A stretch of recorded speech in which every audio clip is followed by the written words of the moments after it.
Okay, so today we're diving into some local government stuff. We've got minutes from two Springfield, Ohio City Commission meetings from February 13th and 27th, 2024. Meeting minutes, huh? Yeah, I know what you're thinking sounds kind of dry, right? Rah. But trust me on this. These aren't just, boring records of motions and votes and all that. Right. They're actually like a little window into the stuff a city like Springfield really deals with. Yeah, I see what you mean. And how these decisions they make, at the level, they really trickle down and affect people like us. Absolutely.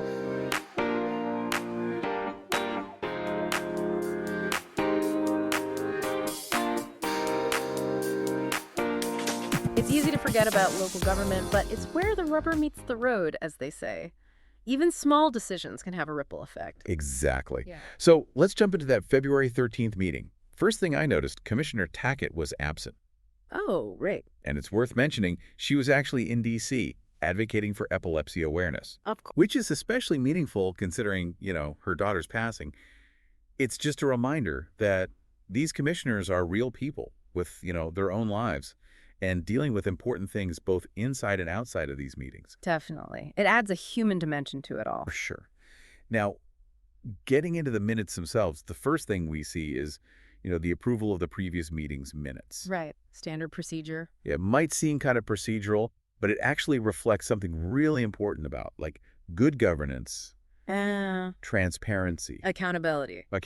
exactly. Everything's recorded, everything's out in the open. Open for scrutiny, which is how it should be. Exactly. It's like setting the foundation for everything else they do. Makes sense.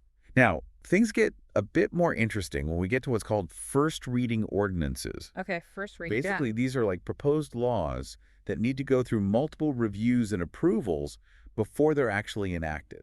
It's a way to make sure they're really thinking things through. Prevents hasty decisions, which is crucial. Yeah, exactly, because you never know what unintended consequences could pop up. Absolutely. A perfect example of this is that ordinance about the property purchase near the airport. Okay, the airport, right. The city wants to buy this land, and it's in the runway protection area. But here's the interesting part. The FAA, a federal agency, is actually encouraging this purchase. They might even give the money back for it. Wow, really? The FAA wants them to buy it? Yeah, it's not every day you see that. And it highlights how local, state, and federal governments all kind of have to work together. It's all connected. Exactly. It's like a big web. And then we see a resident, Gary Armstrong. He pops up and wants more details about the property. He's asking about the size and the fact that a house on it will be demolished. Which are valid questions. It's a good reminder that these decisions have real consequences for people. For sure. And speaking of real-world impact, there's a proposal for a pretty big donation to the police department. Over $13,000 for some special software from the Clark County prosecutor, Dan Driscoll. Okay, software donation. Interesting. Yeah, and the interesting thing here is that because it's over $10,000, it needs the commission's approval. It's all about transparency and making sure things are on the up and up. Gotta love transparency. Now, there are a few other first reading items that caught my eye. One is giving more money for junk removal. Junk removal, huh? Yeah, I know it sounds kind of, basic. That's boy day stuff. Yeah, but it shows that they're thinking about the little things that affect people's quality of life, right? Absolutely. A clean city is a happy city. Exactly. And then there's the contract extension for Habitat for Humanity's home repair program, which is fantastic. Love Habitat for Humanity. Me too. It's great to see the city supporting such an amazing organization. And of course, we can't forget about essential services like the fire department. There's a proposal to spend over $200,000 on new gear for firefighters. 55 sets of new gear, to be exact. Wow, that's a lot of gear. Yeah, and the manufacturer says it'll last 10 years, but we both know that's not realistic. Not with the wear and tear those firefighters put their gear through. Exactly. 4 or 5 years, max, is more likely. It makes you think about the hidden costs of these services. It's not just the initial investment, it's the upkeep, the replacements, all of that adds up. Absolutely. Okay, let's move on to the second reading ordinances. These are the proposals making a comeback. Back for round two. Exactly. One that stood out to me involves zoning changes for housing. We see a couple of instances, a commercial area that they want to rezone for townhomes, Okay, interesting. and a former church that might become a rehab facility. A lot of potential there. Right. It shows how the city's needs are changing. And how they're adapting. You need housing, but then there are concerns about density, traffic, and keeping the character of the neighborhoods. Yeah, it's a tough balance. And speaking of evolving needs, they're also looking at adopting new building codes. Yeah. Electrical, mechanical, fuel gas, all that fun stuff. Sounds exciting. I know, right? But seriously, these codes are super important for safety, especially with new construction and renovations. You want to make sure those buildings are up to code. Absolutely. It's about keeping people safe. And it's interesting they mentioned that the residential codes are actually lagging behind the commercial ones. Oh, really? I didn't catch that. Yeah, something to keep an eye on. Definitely. Finally, we can't forget about the opioid crisis. Right.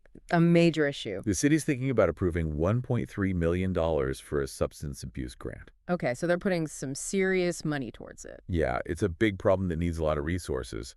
And it's not just the city tackling it alone. They're working with the sheriff's office, the mental health board, the municipal court. A collaborative effort. Exactly. Because that's what it takes. It Yeah. really shows how important it is to work together on these things. Absolutely. Okay, before we move on to that February 27th meeting, there's this section in the minutes called New on the Agenda. New on the agenda. Yeah, and it's just interesting because it shows that these meetings aren't, totally planned out beforehand. Yeah, right. Things come up, they got to be flexible. Makes sense. And then there's the committee report section. Okay. This gives us a peek behind the curtain. For example, it mentions the city manager met with Congressman Mike Turner. Oh, yeah. What about? They were talking about the increase in immigrants to Springfield. Interesting. And they're even planning a meeting with Homeland Security to discuss it further. Wow, that sounds like a pretty big deal. Right. And it's just tucked away in this little report. You never know what you'll find in the minutes. For sure. Dr. Eastrop's report has some good news, by the way. Remember how the city took over running the airport's fixed-base operator, the FBO? Yeah. Well, it's making money. That's great. They've got a waiting list for hangar space, even. Shows they're doing something right. Definitely a success story. It is. But it's not all sunshine and roses, of course. Oh, no. He also mentioned that retail theft was up in 2023. Ah, I see. But the good news is they're doing something about it. Oh, yeah. What are they doing? The police are working directly with merchants and the courts to figure out solutions. That's good to hear. A collaborative approach, just like we were talking about. Exactly. Okay, now on to the public comment section. Always my favorite. Mine too. You get to hear directly from the people, like we have Vicky King Quick. She wants to know who to talk to about the artwork downtown. See, those little details matter to people. Exactly. Then there's Diana Daniels. Okay. She brings up this article from way back in 2014 Okay. about attracting more people to Springfield. Right. But now they've got this influx of immigrants. So it's like comparing and contrasting, Interesting. The long-term effects of decisions can be unpredictable. You got that right. And of course, Gary Armstrong is back. He wouldn't miss it. This time he's talking about a rental property owned by a former commissioner. Oh, boy. Yeah, he thinks there might be some code violations. I see. Keeping them honest. Someone's got to do it. That's for sure. And last but not least, we've got Steven Sims. He's asking about that new Melody Parks development. What's the impact going to be? And the answer is pretty interesting. They're projecting it'll bring in $68 million in taxes for the school district over the next 30 years. Wow. Okay, so it's a big They're investment. huge. Yeah. But you see how everything's connected. It all comes back around. Right. Okay, let's move on to that February 27th meeting. All right, let's do it. Every city commission meeting has its own, vibe, Oh, yeah, definitely. And this one was no different. What was different about this one? Well, for starters, Commissioner Brown was out sick. Oh, okay. It just reminds you that these are real people with real lives dealing with everyday things. Absolutely. Anyway, they get started by endorsing the Springfield Clark County Career Technical Center's levy. Vocational schools are so important. Right. Got to support those skilled trades. Absolutely. Now, diving into those first reading ordinances, there's some interesting stuff. Wait, what? Well, there's a proposal to change the layout of a building, a request for more funding. The usual stuff. Right. But one thing that stuck out to me was the city's decision to take over the water and sewer lines at the Villa Run condominiums. Water and sewer lines. That doesn't sound too exciting. I know, right? But get this. It took them 18 months to make this decision. 18 months. Seriously. Yep. And Dr. Astrop even mentioned that this sets a precedent for other condo developments in the city. Interesting. So a seemingly small decision could have big implications. Exactly. Okay, ready for a rapid-fire round of other first reading items? Hit me. All right, there's a grant for energy savings. Always good news. And the Mow to Own program is getting bigger. which I love. Vote to Own, that's a great program. Right? Empowering residents. But then we come crashing back down to reality with the contracts for street materials. Ah, yes, the less glamorous side of city Yeah, management. tell me about it. Costs are going up everywhere. Concrete is up 11% since before the pandemic. Ouch, that's gotta hurt the budget. All right, it impacts everything. Roads, new buildings, you name it. Inflation is no joke. Nope. And just when you think they're done spending money, we get to the purchase of a $124,951 remote-controlled slope mower. Wait, hold on. 100 and how much for a lawnmower? You heard that right. Are they mowing down mountains with this thing? Hey, well-maintained slopes are important. I guess so, but still. Okay, moving on to a really big one. The big merger. The city's pulling out of the National Trail Parks and Recreation District. Whoa, that's a big move. Why are they doing that? Well, it's part of a bigger plan to merge with the Clark County Park District. Interesting. Streamlining, I suppose. Exactly. No more duplicate services, everything under one roof. Makes sense in theory. Right. And they've been working on this for a while, apparently. Oh, really? Yeah, we even hear from the NTPRD Executive Director, Mr. Castillo. Okay. He says this merger has been in the works for 10 years. 10 years. Wow. That's a long time to plan something. It must be incredibly complex, merging everything together. Right. Staff, programs, even the Parks Commission itself will be under the county now. Wow. That's a huge undertaking. Totally. Okay, let's get back to those second reading ordinances. Okay, what's on the docket? Remember the airport land purchase and that police software donation? Both approved. Excellent. So things are moving forward. They are. And yep. Remember how we were talking about those rising costs? Yeah. Well, the city's borrowing over $500,000 to help homeowners pay for sidewalk repairs. Wow. That's a lot of sidewalks. Right. But because concrete is so expensive now, they're giving people longer to pay it back. How long? 10 years instead of 5, with a cap of $5,000 per property. That's a little better, at least. Right. They're trying to find that balance, Right. maintaining the city without breaking the bank for homeowners. Not an easy task these days. It's a tough spot to be in, that's for sure. No doubt. Anyway, speaking of sidewalk programs, there's another one for $278,600. Seems like they're always fixing sidewalks. Yeah, it's got to be a constant expense. Right. Makes you wonder if there's a better way. Yeah. Maybe different materials or something. Could be worth looking into. Totally. But, okay, back to the matter at hand. Remember that new ERP system the city was implementing? The big tech upgrade. That's the one. Well, it sounds like they're hitting some snags. Oh no, what's going on? Seems like the modules for human resources, payroll, and the service department aren't exactly playing nice. Ah, the classic IT project woes. Never goes as smoothly as you hope, does it? Nope. And deadlines. Those are more like suggestions, am I right? You said it. Okay, on a more urgent note, there's the Roosevelt Drive Waterline project. They need a loan for over $368,000 and a contract for almost $334,000 just to replace this water line that keeps breaking. Wow, that's a lot of money for a pipe. Right, but here's the thing. It serves a children's medical facility and senior housing.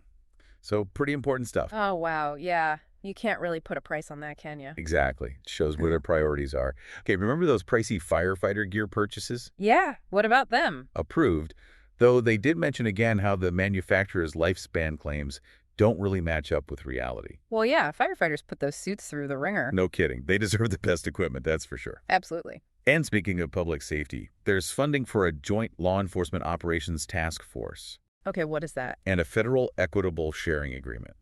That sounds complicated. It's basically about different law enforcement agencies working together and sharing resources. Ah, so they can go after the bigger fish, so to speak. Exactly. Okay, shifting gears a bit.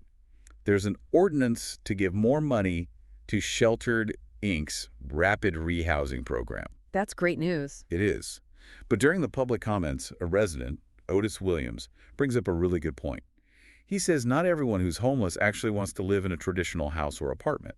That's a really important thing to remember. Homelessness is complex. It's not one size fits all. Exactly. Okay, buckle up because we've got another round of emergency ordinances coming at us. More. They like to keep things interesting, don't they? Tell me about it. We've got more engineering services for the South Limestone Street project because that new fire station. Then a change order for the US 40 ditch improvement project. Ditch improvement? Sounds riveting. Right. Then the Northern Avenue utility upgrade project ran into a snag, literally. They found an abandoned sewer line. Oh, those are never fun surprises. You're telling me. And of course, we can't forget about the Fountain Avenue paving project, which also needs a change order. It seems like road construction never truly ends. It's a never-ending story. Seriously. Okay, almost done. Just a couple of new appointments to round things out. All right, who's getting the nod? Andrea Migliozzi is joining the Springfield Metropolitan Housing Authority Board, and Amanda Lance is staying on the Springfield Historic Landmarks Commission. Okay, keeping things running smoothly. Exactly. And for our grand finale, we have, you guessed it, more committee reports. Can't get enough of those committee reports. Right. Dr. Estrop talks about a new partnership between Wright State University and the Clark County Combined Health District. Graduate students get some real-world experience, and the health district gets research help. It's a win-win. Love it when that happens. Me too. Yeah. But then Mr. Rue brings us back down to earth with a reality check. Oh no, what did he say? He had meetings with Governor DeWine, Congressman Turner, local pastors, the county commissioner. Busy man. Right. And they were talking about all the big stuff. Immigration, homelessness, cuts to local government funding. Tough issues. No easy answers to those, that's for sure. Nope. But hey, at least we're ending on a slightly more positive note. Mr. Rue gave an update on that water meter replacement project. Remember that? Yeah, vaguely. It's a big project, right? Huge. Replacing every single water meter in the city. But they're doing everything they can to make it easier on people, you know. Like what? They've got info online, they're putting notices on doors, even offering flexible appointment times. Well, that's good to hear. It's the little things that make a difference. Absolutely. And finally, we've reached our last public comments section. Gary Armstrong is back, of course, talking about overspending and what he believes are illegally operating apartments. Gotta admire his dedication. I know, right? Diana Daniels shares another resident's concerns about crime and how resources are being used to help immigrants. Yeah. And then Pamela Henry brings up the issue of gun violence at a local strip mall. It's a reminder that even with all this other stuff going on, public safety is still a major concern. It's something that affects everyone. Absolutely. And that brings us to the end of our deep dive into these city commission meetings. What a ride, huh? I'm exhausted just listening to all that. Me too. Yeah. But seriously, it's fascinating to see how local government really works, you know? The decisions they make affect all of us in so many ways. It really does make you appreciate the complexities of running a city, especially in today's world. Totally. And that's a wrap on this deep dive.